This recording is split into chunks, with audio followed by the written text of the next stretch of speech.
ചെയ്യുന്നത് അത് നമുക്ക് അനുഗ്രഹത്തിന് കാരണമാകും. അതാണ് മകളുടെ സാക്ഷ്യത്തിലൂടെ പങ്കുവയ്ക്കപ്പെടുന്നത്.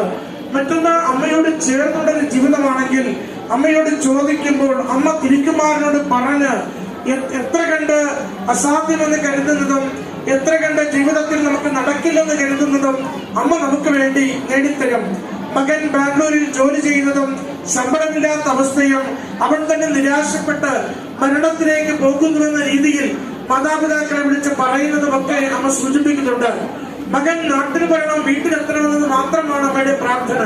അവനൊന്നും കിട്ടണ്ട, അവന്റെ ജോലി നഷ്ടപ്പെടട്ടെ, എങ്കിലും അവൻ വീട്ടിലെത്തിച്ചേരണം, അവൻ അപകടം കൂടാതെ വീട്ടിലെത്തണം. ഇതിനുവേണ്ടിയാണ് അമ്മ പ്രാർത്ഥിക്കുന്നത്. അമ്മ പറയുന്നുണ്ട്, ഈ നിയോഗം വെച്ച് കോഴിക്കോട് നിന്ന് പരിശുദ്ധമ്മയുടെ തിരുനടയിലെത്തി അമ്മയെ നോക്കി കണ്ണീരോടെ ഈ വിഷയം പറഞ്ഞ് പ്രേക്ഷിത പ്രവർത്തനം ചെയ്യുന്നതിന് വേണ്ടി പേപ്പർ കൃപാസന പത്രവുമായി